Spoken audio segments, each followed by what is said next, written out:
مسیح کی آمد ثانی۔ جب ہم ایسے لوگوں سے جو ہمیں مایوس اور پریشان کرتے ہیں جو برے اور ظالم ہیں، تو ہمیں اپنی توجہ مسیح یسوع، اپنی ابدی امید پر مرکوز کرنی ہوگی۔ میں زکریا امیر ہوں۔ یسوع کے عظیم نام میں آپ سب کی سلامتی ہو۔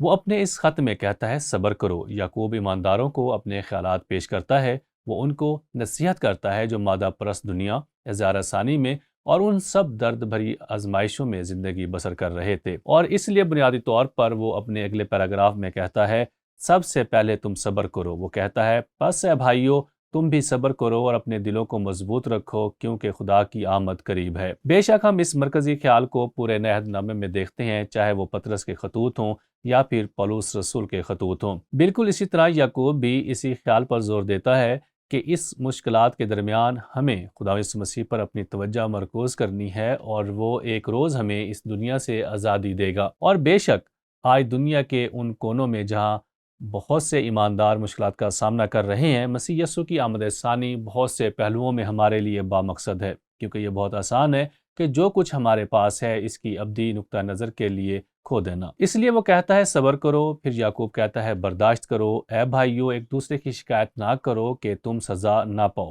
دیکھو منصف دروازے پر کھڑا ہے۔ اب یہ ایک اور چیز ہے کہ ایک دوسرے کو محبت میں نصیحت کرنا۔ دوسری خاص بات یہ ہے کہ ایک دوسرے کی عدالت کرنا، اور اس لیے وہ ایک دوسرے کی خود سے عدالت کرتے تھے، اسی وجہ سے وہ کہتا ہے ایک دوسرے کی عدالت نہ کرو، برداشت کرو۔ اور تیسری بات وہ کہتا ہے اے بھائیو، جن نبیوں نے خدا کے نام سے کلام کیا ان کو دکھ اٹھانے اور صبر کرنے کا نمونہ سمجھو۔ دیکھو صبر کرنے والوں کو ہم مبارک کہتے ہیں۔ تم نے ایوب کے صبر کا حال تو سنا ہی ہے، اور خداوند کی طرف سے جو اس کا انجام ہوا اسے بھی معلوم کر لیا، جس سے خداوند کا بہت ترس اور رحم ظاہر ہوتا ہے۔ اس لیے تمہاری مشکلات میں، کوششوں میں، مصیبتوں میں اور آزمائشوں میں تمہیں اطمینان رکھنا ہے۔ اور مزید اس نے کہا مگر اے میرے بھائیو، سب سے بڑھ کر یہ ہے کہ قسم نہ کھاؤ، نہ آسمان کی، نہ زمین کی، نہ کسی اور چیز کی، بلکہ ہاں کی جگہ ہاں کرو اور نہیں کی جگہ نہیں، تاکہ سزا کے لائق نہ ٹھہرو۔ دوسرے الفاظ میں وہ یہ حقیقت پیش کر رہا ہے کہ ان کے پورے معاشرے میں بدعنوانی، گمراہی ہے، منافقت ہے۔ لوگ ہاں کہتے ہیں مگر حقیقت میں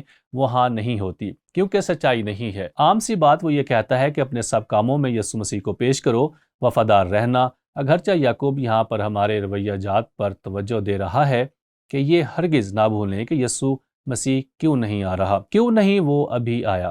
خیر، پطرس رسول ہمیں اس سوال کا جواب دیتا ہے، یہ خدا کا صبر ہے، خدا کا صبر، اور یہی صبر ہمیں صبر کرنے میں مدد کرتا ہے۔ غور کریں پطرس کیا لکھتا ہے، اے عزیزو، یہ خاص بات تم پر پوشیدہ نہ رہے کہ خداوند کے نزدیک ایک دن 1000 برس کے برابر ہے، اور 1000 برس ایک دن کے برابر۔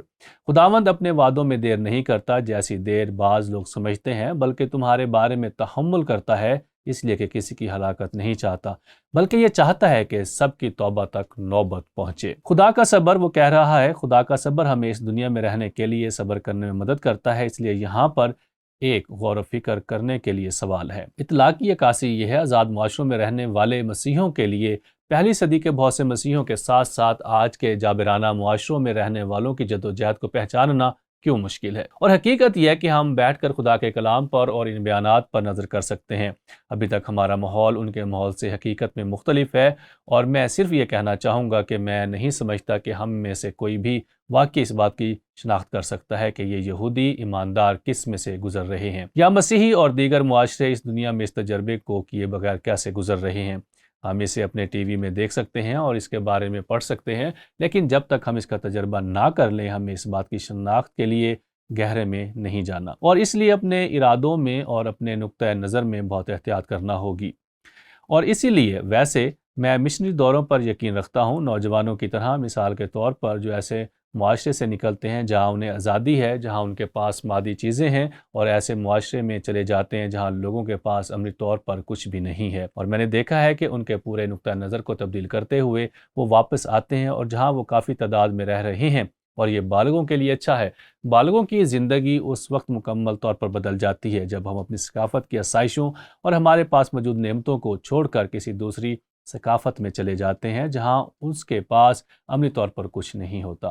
یہ دلچسپ بات ہے کہ صرف ایک ہفتے کے اندر مجھے ایک آدمی کے بارے میں ایک بہت ہی دلچسپ تجربہ ہوا، جس کے بارے میں میں کچھ نہیں جانتا تھا، جب تک کہ اس نے مجھے کئی سال پہلے نہیں لکھا، کیونکہ اس نے میری کچھ کتابیں پڑھی تھیں اور وہ ایک غیر ملکی ثقافت میں رہتا تھا، اور میں اس وقت اپنے مشن پر پادری تک پہنچنے کے قابل تھا، اور آپ میں سے کچھ اسے جانتے ہیں، اسٹین پٹوکی، اور وہ ایک مشن کا سفر کر رہا تھا اور اس نے اس پادری سے ملاقات کی اور اس پادری کی حوصلہ افزائی کی۔ یہ برسوں پہلے کی بات تھی۔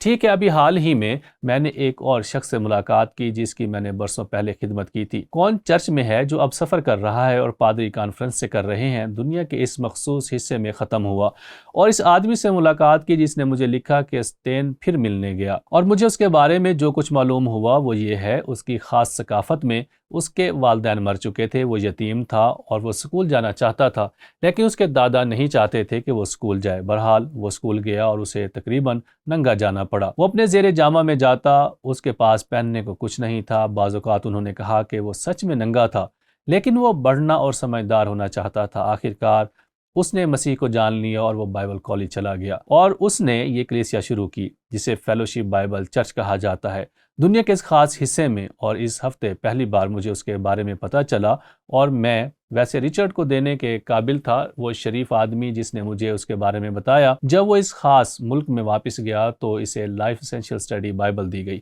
لیکن وہ آدمی نہ صرف یتیم تھا بلکہ اس کی ایک کلیسیا اور ایک بائبل کالج بھی تھا۔ اب وہ ان کو تعلیم دینے کے لیے پوری دنیا سے پاسبان بلاتے ہیں، اور میں بے بس تھا۔ میں نے وہ کہانی سنی، لیکن میں ابھی تک اس بات کی شناخت نہیں کر سکا کہ اس چھوٹے لڑکے کا اس مخصوص ثقافت میں پروان چڑھنا کیسا رہا ہوگا، اور پھر بھی دیکھو خدا نے اس کی زندگی میں کیا کیا۔ لہٰذا زندگی گزارنے کے لیے اس اصول کو ہرگز نہ بھولیں، جب ہم ایسے لوگوں سے جو ہمیں مایوس اور پریشان کرتے ہیں، جو برے اور ظالم ہیں، تو ہمیں اپنی توجہ یسوع مسیح پر، اپنی ابدی امید پر مرکوز کرنی ہوگی۔